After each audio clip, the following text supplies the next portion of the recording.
शादी के बाद विदाई का समय था। नेहा अपनी माँ से मिलने के बाद अपने पिता से लिपट कर रो रही थी। वहां मौजूद सब लोगों की आंखें नम थी। नेहा ने घूंघट निकाला हुआ था। वह अपनी छोटी बहन के साथ सजाई गई गाड़ी के नजदीक आ गई थी। दूल्हा अविनाश अपने खास मित्र विकास के साथ बातें कर रहा था। विकास ने कहा, यार अविनाश, सबसे पहले घर पहुंचते ही होटल चलकर बढ़िया खाना खाएंगे। यहाँ तेरे ससुराल में खाने का मजा नहीं आया।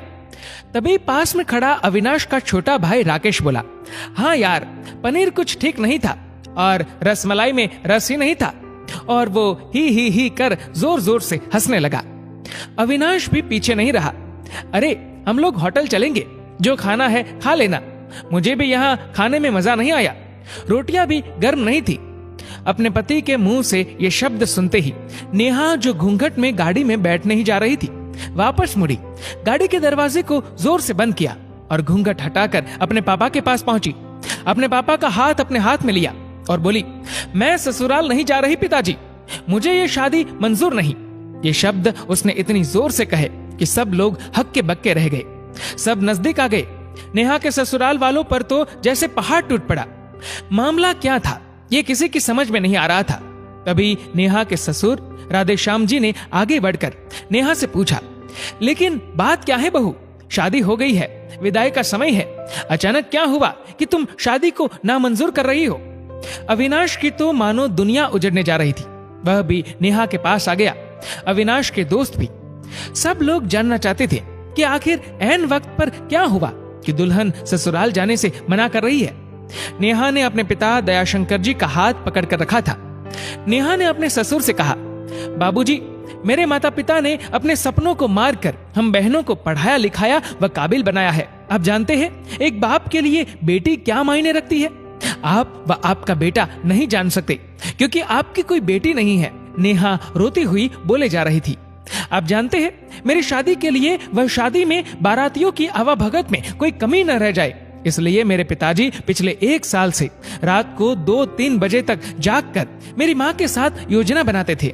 खाने में क्या बनेगा, रसोईया कौन होगा। पिछले 1 साल में मेरी माँ ने नई साड़ी नहीं खरीदी क्योंकि मेरी शादी में कमी न रह जाए। दुनिया को दिखाने के लिए अपनी बहन की साड़ी पहनकर मेरी माँ खड़ी है। मेरे पिता की इस 150 रुपए की नई शर्ट के पीछे बनियान में 100 छेद है। मेरे माता पिता ने कितने सपनों को मारा होगा, ना अच्छा खाया ना अच्छा पिया। बस एक ही ख्वाहिश थी कि मेरी शादी में कोई कमी न रह जाए। आपके पुत्र को रोटी ठंडी लगी, उनके दोस्तों को पनीर में गड़बड़ लगी व मेरे देवर को रसमलाई में रस नहीं मिला। इनका खिलखिलाकर हंसना मेरे पिता के अभिमान को ठेस पहुंचाने के समान है। नेहा हाफ रही थी। नेहा के पिता ने रोते हुए कहा, लेकिन बेटी, इतनी छोटी सी बात। नेहा ने उनकी बात बीच में ही काटी और बोली, ये छोटी सी बात नहीं है पिताजी। मेरे पति को मेरे पिता की इज्जत नहीं। रोटी क्या आपने बनाई? रसमलाई, पनीर, ये सब कैटरर्स का काम है। आपने दिल खोलकर व हैसियत से बढ़कर खर्च किया है। कुछ कमी रही तो वह कैटरर्स की तरफ से है। आप तो अपने दिल का टुकड़ा अपनी गुड़िया रानी को विदा कर रहे हैं। आप कितनी रात रोएंगे क्या मुझे पता नहीं। माँ कभी मेरे बिना घर से बाहर नहीं निकली। कल से वह बाजार अकेली जाएगी। जा पाएंगी? जो लोग पत्नी या बहू लेने आए हैं वह खाने में कमियां निकाल रहे हैं। मुझ में कोई कमी आपने नहीं रखी। ये बात इनकी समझ में नहीं आई। दयाशंकर जी ने नेहा के सर पर हाथ फिराया। अरे पगली, बात का बतंगड़ बना रही है। मुझे तुझ पर गर्व है कि तू मेरी बेटी है, लेकिन बेटा इन्हें माफ कर दे। तुझे मेरी कसम, शांत हो जा। तभी अविनाश ने आकर दयाशंकर जी के हाथ पकड़ लिए। मुझे माफ कर दीजिए बाबूजी, मुझसे गलती हो गई। मैं उसका गला बैठ गया था, रो पड़ा था वह। तभी राधेश्याम जी ने आगे बढ़कर नेहा के सर पर हाथ रखा। मैं तो बहू लेने आया था, लेकिन ईश्वर बहुत कृपालु है। उसने मुझे बेटी दे दी, वह बेटी की अहमियत भी समझा दी। मुझे ईश्वर ने बेटी नहीं दी, शायद इसलिए कि तेरे जैसी बेटी मेरे नसीब में थी।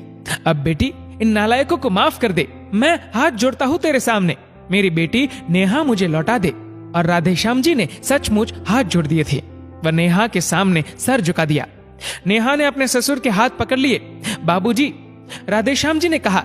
बाबूजी नहीं, पिताजी। नेहा भी भावुक होकर राधेश्याम जी से लिपट गई थी। दयाशंकर जी ऐसी बेटी पाकर गौरव की अनुभूति कर रहे थे। नेहा अब राजी खुशी अपने ससुराल रवाना हो गई थी। पीछे छोड़ गई थी आंसुओं से भीगी अपने माँ पिताजी की आंखें, अपने पिता का वह आंगन जिस पर कल तक वह चहकती थी। आज से इस आंगन की चिड़िया उड़ गई थी किसी दूर प्रदेश में और किसी पेड़ पर अपना घरौंदा बनाएगी। एक बेटी माँ बाप का अभिमान व अनमोल धन होती है, पराया धन नहीं। कभी हम शादी में जाए तो ध्यान रखें कि पनीर की सब्जी बनाने में एक पिता ने कितना कुछ खोया होगा व कितना खोएगा। अपना आंगन उजाड़कर दूसरे के आंगन को महकाना कोई छोटी बात नहीं।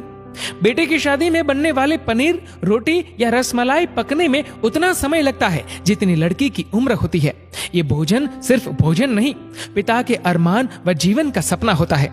बेटे की शादी में बनने वाले पकवानों में स्वाद कई सपनों के कुचलने के बाद आता है व उन्हें पकने में सालों लगते हैं। बेटे की शादी में खाने की कद्र करें।